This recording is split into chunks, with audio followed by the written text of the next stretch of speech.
बोधाय जय भीम।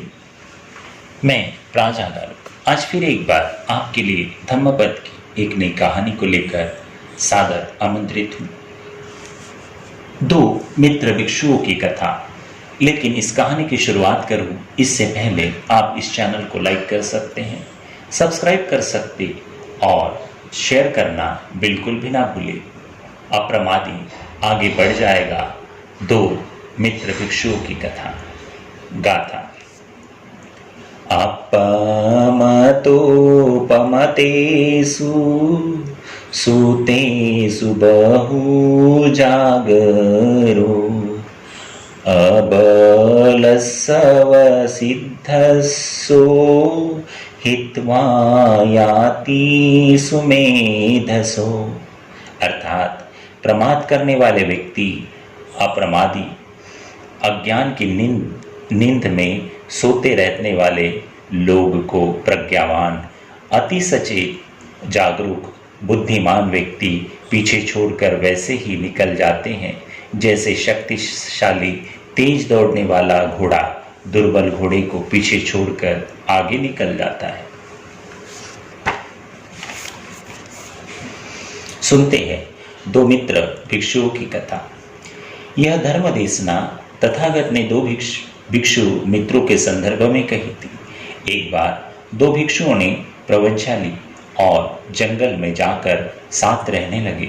उनमें से एक आलसी था तो दूसरा उद्यमी। दोनों अपने अपने ढंग से ध्यान साधना करने लगे।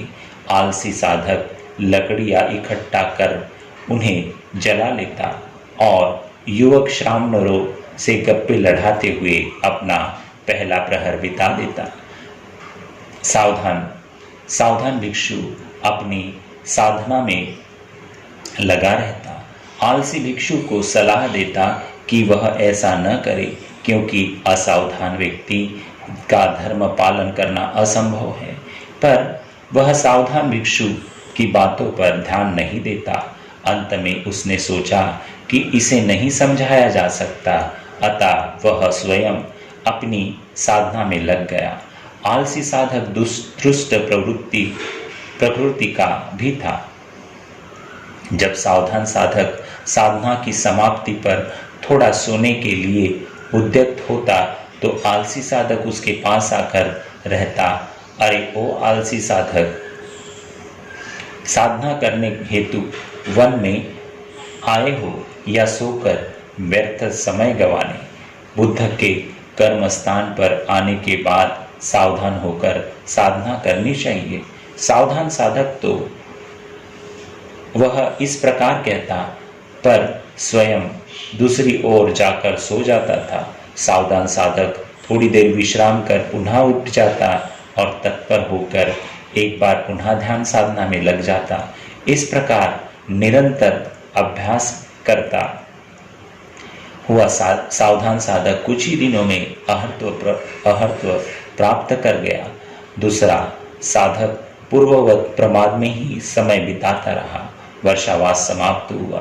दोनों साधक शास्ता के पास पहुंचे।